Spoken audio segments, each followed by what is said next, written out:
Ranchi test में भारतीय team को करने होंगे ये 3 जादुई काम, वरना बैज बॉल 12 साल के सुनहरे इतिहास का कर देगा काम तमाम। तो गुरु, बात करें रांची टेस्ट की, दूसरे दिन की समाप्ति के बाद बैज बॉल पूरी तरीके से भारत के ऊपर हावी हो गया है। भारतीय टीम अभी भी इंग्लैंड के लक्ष्य से 134 रन पीछे है और उसके 7 विकेट गिर चुके हैं। चीजें काफी कठिन हो गई हैं, दुश्वार हो गई हैं और ऐसा प्रतीत हो रहा है ये जो 12 सालों से भारतीय टीम ने भारतीय सरजमी पर एक अभेद्य किला बनाया हुआ है। क्योंकि साल 2012 आखिरी बार था जब कोई टेस्ट श्रृंखला भारतीय टीम भारतीय सरजमी पर हारा था और अब यह रांची टेस्ट अगर भारतीय टीम गवा देगा, जिसकी आशाएं काफी ज्यादा हैं, प्रबल हैं, तो वो अभेद्य किला टूट भी सकता है। और अपने इस रिपोर्ट में हम उन 3 जादुई कामों के ऊपर चर्चा करने वाले हैं जिसको भारतीय टीम को अगले 3 दिनों में करने ही करने होंगे, वरना रांची टेस्ट हाथ से चला जाएगा और वो 12 सालों का सुनहरा इतिहास भी टूटने के कगार पर आ जाएगा।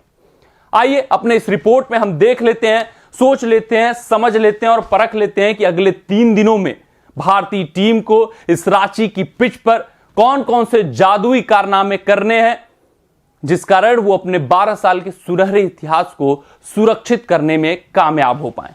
ज्यादा समय आपका नहीं लेंगे और सबसे पहले जादुई कारनामे की बात करते हैं। ये ध्रुव जोरेल और कुलदीप यादव के बीच 40 रनों की साझेदारी हुई है। इस साझेदारी को इन दोनों बल्लेबाजों को भैया 100 के पार पहुंचाना होगा और लीड को 50 तक लाना होगा, ताकि जो भारतीय टीम रहे इस मुकाबले में बहुत ज्यादा पीछे ना हो।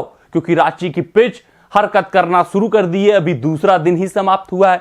गेंदें काफी नीचे रह रही हैं, अनइवन बाउंस नजर आ रहा है, खेलना काफी मुश्किल हो गया है। भारतीय टीम को चौथी पारी में यहां पर बल्लेबाजी करना है, तो आप समझ सकते हैं कि परिस्थितियां भारतीय बल्लेबाजों के लिए कितनी कठिन हो जाएंगी। जिस वजह से अगर यह लीड जो है इंग्लैंड 100 से ऊपर पहली पारी में ले लेगा तो असंभव हो जाएगा जीतना। तो इस लीड को पहले 50 के अंदर लाना है, जो कि सिर्फ और सिर्फ ध्रुव जोरेल और कुलदीप यादव की साझेदारी कर सकती है। क्योंकि इसके बाद आपको मोहम्मद सिराज बल्लेबाजी करते हुए दिखेंगे, उसके बाद आकाशदीप बल्लेबाजी करेंगे और इन दोनों में उतना दमखम नहीं है कि इस पिच पर थोड़ी देर भी समय बिता पाए। तो चीजें काफी कठिन है, जो भी करना होगा कुलदीप और ध्रुव जोरेल को ही करना होगा।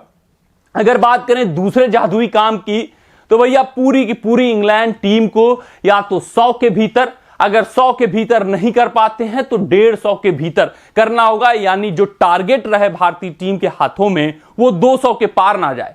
क्योंकि अगर 200 के पार एक बार चौथे पारी में लक्ष्य चला जाएगा तो फिर भारतीय बल्लेबाजों के लिए जीत पाना मुश्किल ही नहीं, नामुमकिन सा हो जाएगा।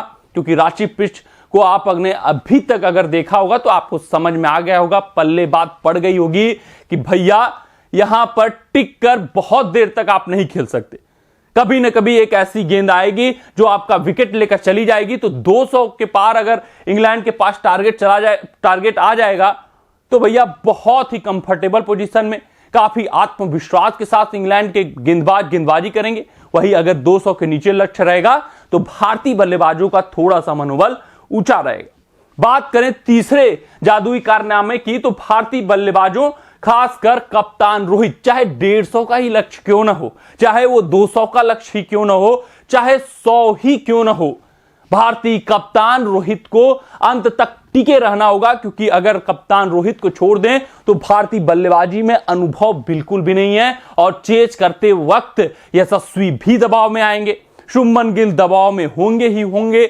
सरफराज खान भैया अभी बहुत मुकाबला नहीं खेले हैं तो अपार दबाव होगा। रजत पाटीदार के ऊपर प्रदर्शन करने का दबाव होगा। ध्रुव जोरेल अच्छे दिखे हैं लेकिन दबाव उनके ऊपर भी होगा, क्योंकि वो दबाव जीतने का होगा, रन चेज का होगा। तो रोहित के पास जो अनुभव है उसके चलते कप्तान रोहित को टिकना ही होगा, अपना अनुभव झोंकना ही होगा और अंत तक बने रहना पड़ेगा जब तक भारतीय टीम ये मुकाबला ना जीत जाए, चेज डाउन न कर ले टारगेट को। तो ये जो तीसरा जादुई कारनामा है वो खासकर कप्तान रोहित को करना है। अगर रोहित ना कर पाए तो कम से कम यशस्वी जायसवाल जो फॉर्म में है वो अंत तक टिके रहें, बने रहें, तभी जाकर इतनी कठिन पिच पर भारतीय टीम कोई भी लक्ष्य अर्जित कर पाएगी। अन्यथा चीजें काफी कठिन और बमुश्किल दिख रही हैं भारतीय टीम के लिए। तो ये 3 जादुई कारनामे भारतीय टीम को करने हैं अगले 3 दिनों में रांची टेस्ट में। देखना है कि ये कर पाएंगे या नहीं कर पाएंगे। हैं मुश्किल कारनामे, लेकिन हमें अपने लड़ाकों के ऊपर विश्वास है कि वो ऐसा कुछ कर सकते हैं। कमेंट सेक्शन में आप कमेंट डाल दीजिएगा कि आपके हिसाब से रांची टेस्ट कौन जीतने वाला है और क्या ये 3 जादुई कारनामे भारतीय टीम कर पाएगी या नहीं कर पाएगी। मिलते हैं आपसे अगले रिपोर्ट में, तब तक आप अपना ध्यान दें, सुरक्षित रहें, स्वस्थ रहें, मस्त रहें। जय हिंद, जय भारत। अगर ये वीडियो आपको पसंद आया हो तो इसे लाइक और शेयर करें और क्रिकेट से जुड़ी अन्य जानकारियों के लिए हमारे चैनल को सब्सक्राइब करना ना भूलें।